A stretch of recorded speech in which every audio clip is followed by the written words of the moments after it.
Zoti Zoka, i fillim viti nisi me këtë operacion të pazakonshëm nga SHBA-t. Në idenë tuaj jemi tek spektakli fillimisht dhe tek analizimi i rrafshit në cilin u realizua. I justifikueshëm racional jeni tek shqetësimi për të drejtën ndërkombëtare sot, apo tek spektakli me cilin u realizua me alibit që duket se SHBA justifikon veten?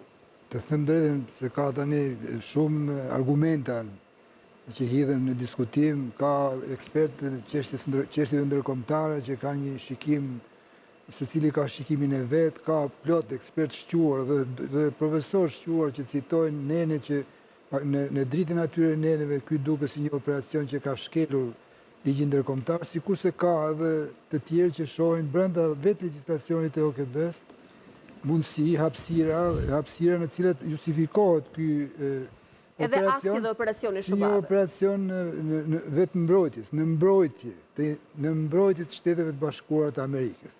Pastaj kjo fjalë në mbrojtje sigurisht që ka një parahistori që tha dhe Ilda pak më parë, dhe nuk duhet zgjatën, por edhe disa vende që shohin me shqetësim, në një farë mënyrë këtë thënimin e së drejtës ndërkombëtare në sensin që nuk miratojnë largimin e një diktatori me ndërhyrje nga jashtë.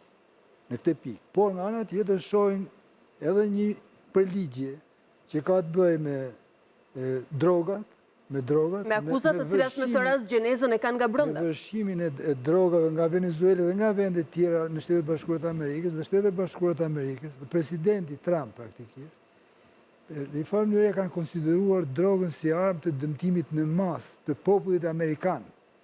Dhe kjo është një vërtet, sepse edhe ka prioritet. Dhe kjo është flamuri me cilin SHBA-t kanë legjitimuar aksion. Ka një prioritet... Ka shpallur organizata terroriste. Po dhe nga Kina, nga Meksik, është një problem i madh, por tashi kjo është e para. E dyta, themun, vetë rasti nuk në ndihmon, ose nuk ndihmon, se së ndihmon mu, se unë miratoj këtë në thelë, të drejtën, edhe po argumentoj. Por rasti që nuk, si thuash, nuk i ndihmon shumë mbështetësit, ose partizanët nuk është fjallë që të kam qefë ta përdorë, por idhëtarët e ligjit ndërkombëtar, më sa. Për dy arsye, që e bëjnë vulnerabel Maduro. E para ai kishte një mandat për arrest nga Shtetet Bashkuara të Amerikës.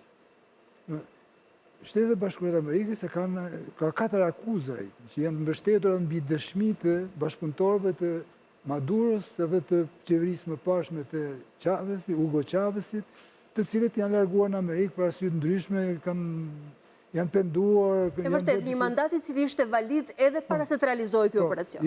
Pra ishte në kërkim.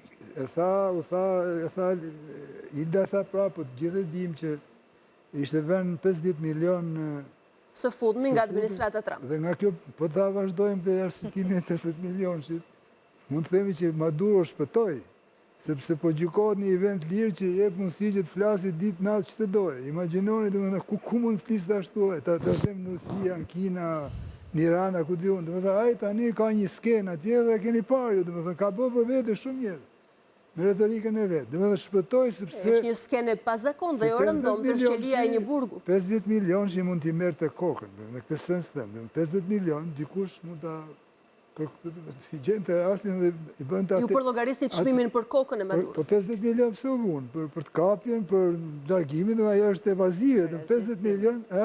Asgjësimin edhe fizik të mund shumë të Maduros, e vërtet. Në këtë sens, pra është... E para pra është që ai kishte një mandat arresti, e dyta është presidenti i paligjshëm në mënyrë flagrante, se ata bëjnë dhe teatrin e demokracisë. Nuk është problemi që është i paligjshëm, presidenti i Kinës nuk bën, është i ligjshëm edhe ligjin e vet, si më thënë. Se ata bëjnë zgjedhje si në Shqipëri para. Po Maduro ishte i paligjshëm edhe konform ligjeve, pavarësisht teatralitetit. Për legitimitetin mund prodhojmë shumë diskutime, po ka teoreticianë dhe politologë që e kanë shpjeguar çfarë është nga ato pikpamje, dhe ai Kinës i bëhet i paligjshëm. Jo, narkodiktaturë është tani.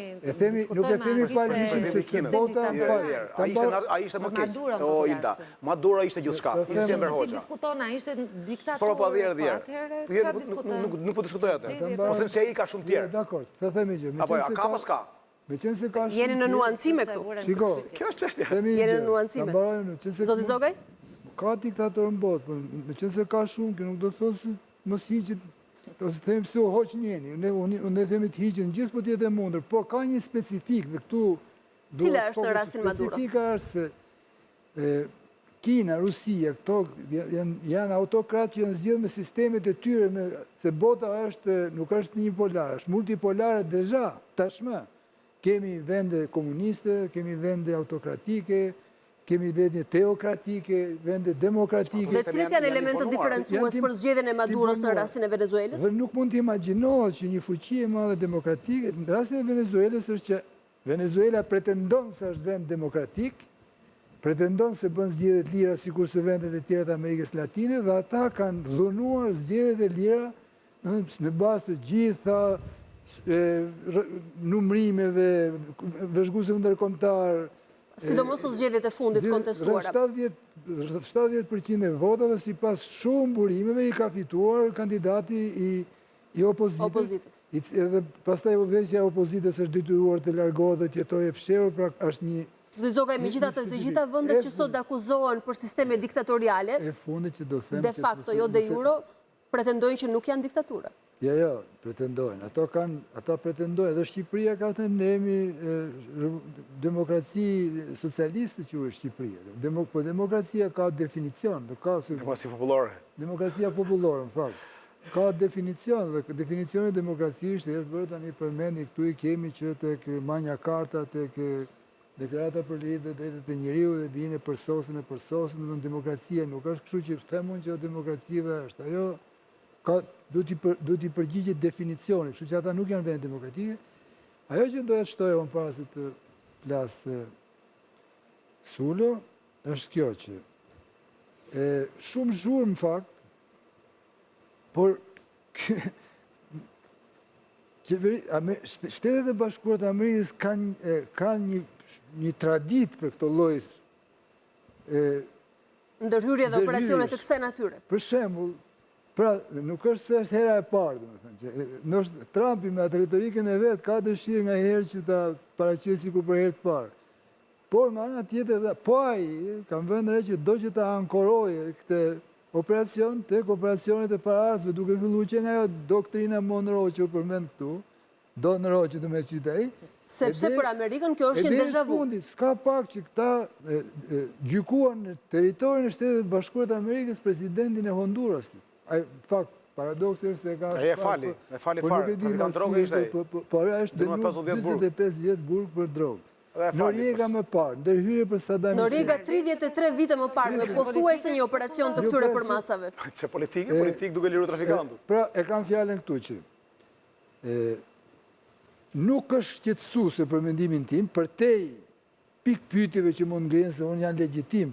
Ata që ngrihen pikpyetje, ata që argumentojnë se shkelje drejtave ndërkombëtare kanë arsye brenda. Nuk mund të themi që ata sigurisht është diskutueshme sot. Ata citojnë nen etj. Por përtej teknikaliteteve ligjore, nuk shoh se duhet të ketë një shqetësim të madh se po përmbyset bota. Pse? Sepse për fat Amerika është demokratike. Dhe sot, për shembull, Trumpi nuk ka mbështetje popullore, domethënë nuk ka shumicë popullore për këtë që ka ndodhur. Pra, populli amerikan, sipas sondazheve që janë bërë këto 2-3 ditë të fundit, nuk është me shumicë në mbështetje të operacioneve të Trumpit. Pra thoni minimalisht ka mendim plural dhe opozitë. Ka mendim plural, ka popull opozitar që është, ka media, ka gjykata, ka profesora që thotë të shquar, ka mendimtar të shquar, ka Amerika ka një sistem që nuk lejon që shkojë të prish botën. Nuk mund ta prish botën SBA-ja, ta them drejtën. Pra sot nuk është homogen mendim.